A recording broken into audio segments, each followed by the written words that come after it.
Oi pessoal, então estamos aqui de volta na continuação das nossas gravações, as últimas gravações aqui na sala da empresa. Depois nós vamos começar o nosso home office, mas não se preocupem que mesmo em home office estaremos todos aqui do nosso time atentos aos processos de vocês e prontos para atender aqueles que ainda não começaram os seus processos e que vão aproveitar esse período de quarentena voluntária ou forçada para vasculhar os documentos, tirar da gaveta o projeto aí de dupla cidadania, que eu acredito que seja um projeto que, como é a longo prazo, agora que vocês vão ter tempo, é legal de organizar.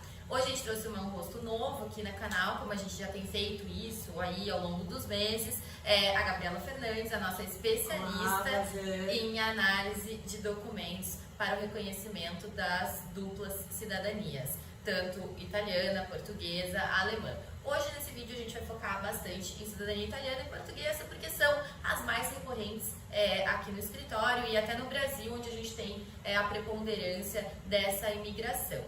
Quero deixar um recado para vocês bem rapidinho, super importante e linkado com análise de documentos. O Consulado de São Paulo está convocando as pessoas que estão na lista de espera de 2008, 2009 e 2010. Pela primeira vez em muitos anos, estão sendo chamados 3 anos em um. Então, por favor, se vocês não sabiam disso e estão nesses anos, corram atrás do consulado, enviem um e-mail falando que tem interesse nas suas convocações, porque eles deram um prazo de até 23 de abril para vocês mandarem esse e-mail dizendo que querem entregar os seus papéis. E depois de fazer isso, ou antes de fazer isso, entre em contato conosco, que nós temos que analisar a documentação de vocês e preparar essa documentação para entregar no consulado. E o primeiro passo da entrega do consulado é analisar a documentação que vocês já têm da família ou que vocês ainda pretendem produzir para que ela esteja totalmente em conformidade com a lei italiana para chegar lá no consulado e ter o seu reconhecimento garantido depois de uma espera de 10, 12 anos, né? Então não vamos errar nesse momento, não vamos perder a oportunidade do reconhecimento e nem tampouco errar aí com a documentação. E a Gabriela vai falar mais para nós sobre a importância da análise dos documentos e o impacto nos processos. O principal ponto na análise é você otimizar o seu tempo, tanto para você não perder tempo em fazer correções desnecessárias e fazer as que são necessárias. Até quando você chegar no dia agendado de solicitar documentos complementares, você vai perder tempo em ter que correr atrás dos mesmos e até fazer as devidas correções. E até mesmo porque a análise, na verdade, ela também estuda a viabilidade do caso, né? Porque a gente está falando de lista de convocação de consulado, mas tem casos que, infelizmente, a pessoa está na lista há 10, 12 anos esperando e não sabe que não pode fazer esse processo por via administrativa. Assim, existem outras vias de acesso que só através da análise a gente pode ver em qual situação você se enquadra, qual seria a melhor opção para ingressar no seu processo. Porque, só para deixar claro aqui para vocês, as vias de acesso ao reconhecimento da cidadania italiana são via consulado, via justiça italiana no Tribunal de Roma e diretamente na Itália, fixando residência na Itália. Nós trabalhamos com as 3 modalidades e cada uma dessas modalidades vai ter um critério de análise diferente. Então a Gabriela pode explicar um pouquinho da diferença dessas análises para cada tipo de processo. As 2 vias administrativas, seja via consular, seja via residência, as 2 têm uma análise, um critério de análise mais rígido, no quais erros de variações mais discrepantes de nome exige a correção. Em algumas comunes é necessária a correção também do lado do cônjuge. Enquanto por via judicial, o lado do cônjuge nunca importa, quase nunca importa. É importante dizer nesse aspecto, desculpa te interromper, que na verdade a legislação italiana ela não é clara com relação às retificações que devem ser ou não feitas, aos erros admissíveis em uma determinada documentação. E por isso que a análise técnica ela é bem importante para o sucesso do seu processo, porque a gente está lidando com isso todos os dias, a gente já conhece os caminhos. Porque para vocês entenderem como não há uma uniformização, a cada oficial, seja no comune ou seja no consulado, tem a discricionariedade de dizer que aquilo para ele serve ou não serve. Então, há um consenso, por exemplo, que abrasileiramento de nomes não devem ser corrigidos, porque os nomes italianos presume-se que se a pessoa era Giuseppe, virou José. Então, que não é necessário. Mas existem algumas hipóteses, alguns comunes que vão exigir essa retificação.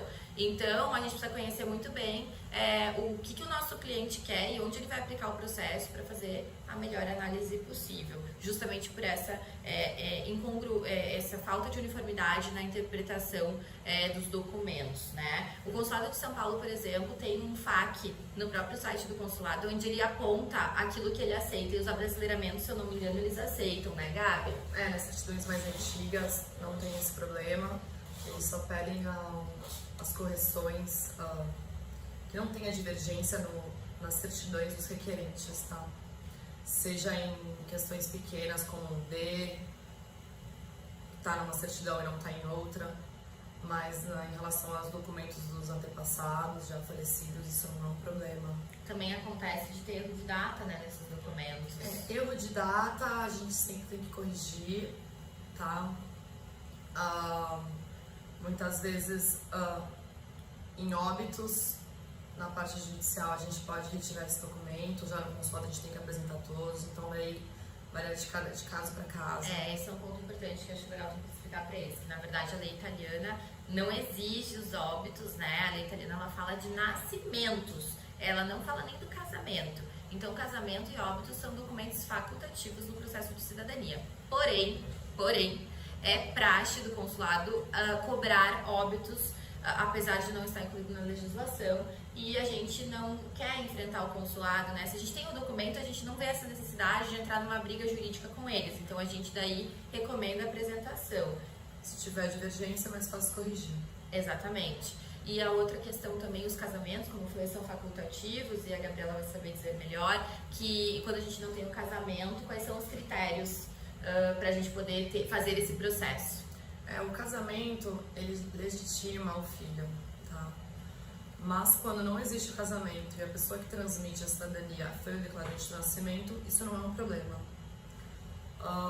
No entanto, pela via judicial é impossível ingressar por outro tipo de processo, não o tradicional.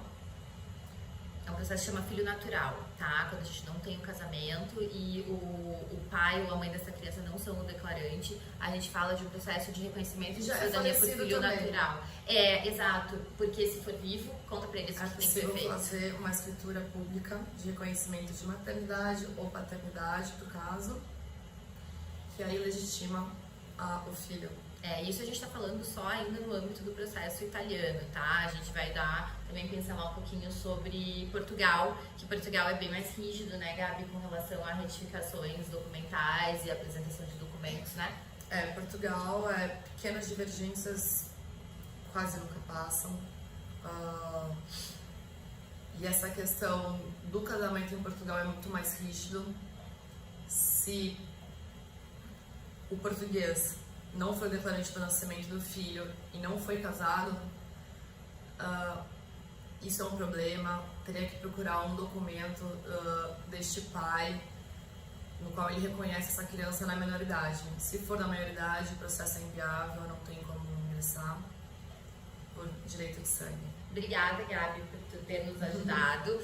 Para quem tiver aí alguma dúvida técnica ou quiser o nosso auxílio para fazer a análise, entre em contato, deixem as mensagens aqui embaixo, curtam o canal e digam se o conteúdo tá legal, se está sendo produzido, quem mais que vocês querem que eu entreviste, qual é o conteúdo que vocês querem saber, tá bom? Brigadão. Agora na quarentena a gente vai fazer vários vídeos em casa, e então eu vou ter bastante tempo para responder as dúvidas de vocês.